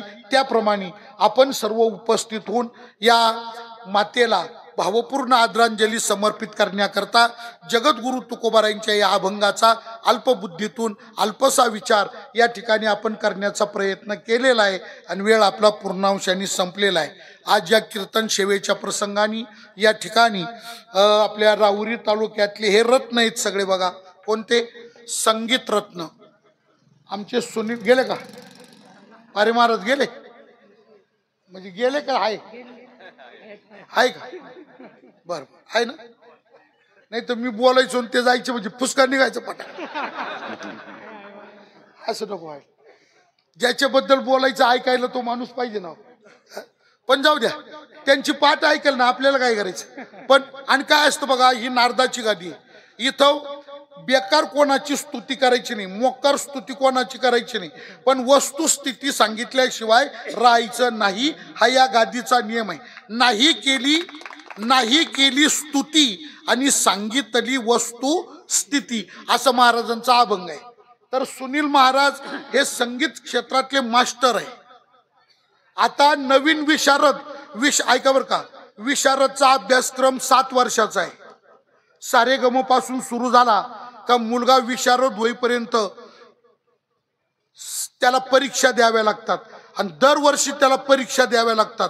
आणि अहिल्यानगर जिल्हा, औरंगाबाद जिल्हा, बरोबर ना, यात आणि आमचा नाशिक जिल्हा, या जिल्ह्यांमध्ये जेवढे मुलं संगीत शिकतात त्या मुलांना ज्या ज्या परीक्षा होतात त्या परीक्षा घेणारे परीक्षक आपले सुनील महाराज आहे. कधी औरंगाबादचं केंद्र, कधी नगरचं केंद्र, कधी नाशिकचं केंद्र. मास्टर आहे मास्टर. हा, आणि ते आपल्या कीर्तनात टाळ घेऊन साथ करतात. हे आपलं भाग्य आहे. तेव्हा आदरणीय सुनील महाराज पारे, त्याच्यानंतर ते दुसरे काशीनाथजी महाराज टेकाळे त्याचे पाथऱ्याचे, त्याच्यानंतर आमचे महाराज काय बाबासाहेब महाराज, इतर सगळी भजनी मंडळी, काशीनाथ महाराज आहे का नाही. त्याच्यानंतर आमचे मृदुंगाचार्य अनिल महाराज टेकुडे हार्मोनियम वादक. त्याच्यानंतर बाबा या ठिकाणी उपस्थित आहे, महाराज आहे, आपणही सर्वजण आहात आहे की नाही. आणि आमचे चिरंजीव कृष्णा महाराज, विनेकरी बाबा, शूटिंग करणारे, साऊंड सिस्टीमवाले, इतर सगळी भजनी मंडळी आणि आपल्या सर्वांच्या समवेत आपण जी सेवा संपन्न केली प्रभूच्या चरणी अर्पण. भाऊ आमचे समोर बसलेले आहेत आदरणीय गोकुळदासजी पाटील आहे का नाही. त्यांचा एक विशेष आहे बघा काय, त्यांनी आमच्या बाबांवर जे प्रेम केलं ते शब्दांच्या पलीकडचं आहे. म्हणजे इकडं राहुरी स्टेशनच्या खाली पार तिळापूरपर्यंत कुठेही कीर्तनाला बाबांना यायचं असलं का आमचे बाबा पहिला स्टॉप घ्यायचे कुठं तर मानुरीला गोकुळदास पाटलांकडे. आणि मग गोकुळदास पाटील त्यांना घेऊन गाडीवर मोटर, तेव्हा ते कारखान्याचे संचालक होते. हा, आणि ते यायचे, पुन्हा कीर्तन केलं का बाबा त्यांच्या घरी मुक्कामाला जायचे. असं एक दोन नाही तर 40-50 वर्ष त्यांनी बाबांवरती प्रेम केलं. मी पाहिलं त्यांना बसायला त्रास होतोय पायाला, तरी सुद्धा ते ऐक नाही बघितलंय मी, तरी सुद्धा ती श्रद्धा निष्ठा या ठिकाणी ते उपस्थित आहे. आपणही सर्व श्रोतेजन आहात.